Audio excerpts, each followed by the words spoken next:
Friday, February 17th, 2023, and this is the Washington Times front page. Thanks for joining us. I'm George Gerbo. President Biden said that the 3 unidentified aerial objects shot down by U.S. forces over North America were likely not linked to China, and that he gave the order to take them down out of an abundance of caution. Jeff Murdoch reports the president made his most extensive remarks so far on the takedowns, which occurred last weekend over Alaska, Canada's Yukon Territory, and Lake Huron. Biden says he has no regrets about taking out the objects and pledged to shoot down any other flying objects that threaten American safety. Although the United States is still working to recover and assess the 3 unidentified objects, the president said there is no evidence that they were used by China or any other countries to spy on the U.S. The people behind ChatGPT acknowledge that the artificial intelligence tool sometimes delivers results that are politically biased, offensive, or otherwise objectionable. Stephen Dinan reports OpenAI developers promised tweaks and clearer instructions to the human reviewers who helped train the AI how to respond. Reporters and academics have reported significant bias in ChatGPT's responses. The AI is more likely to embrace requests that stem from a political left point of view.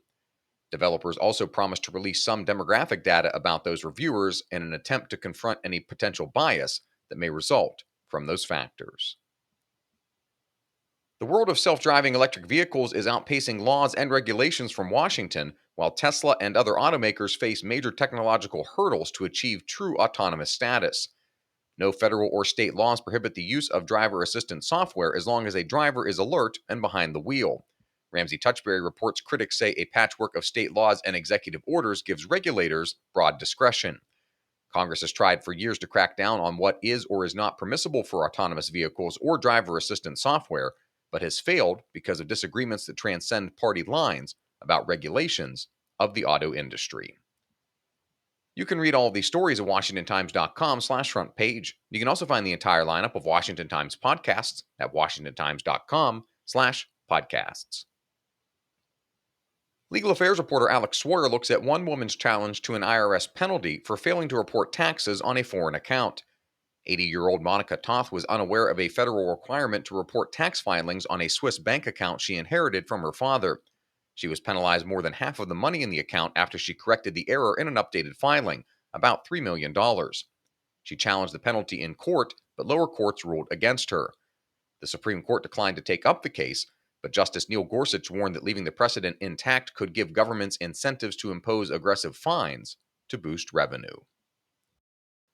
Russia's cyber offensive against Ukraine has proved to be uncoordinated and unable to overcome a well-prepared series of Ukrainian defenses that have relied on expertise and experience. Andrew Salmon reports Ukraine has been widely assisted by overseas information technology partners from the public and private sectors, and its ability to call on a network of civilian specialists has provided critical civilian-military coordination in cyber warfare.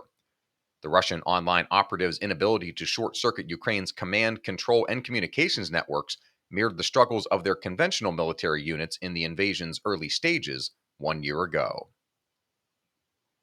And finally, a Christian university's weekly chapel service in Wilmore, Kentucky has turned into an impromptu nonstop prayer meeting over the past week. After the February 8th morning worship at Asbury University, Mark Kellner reports students gathered to pray.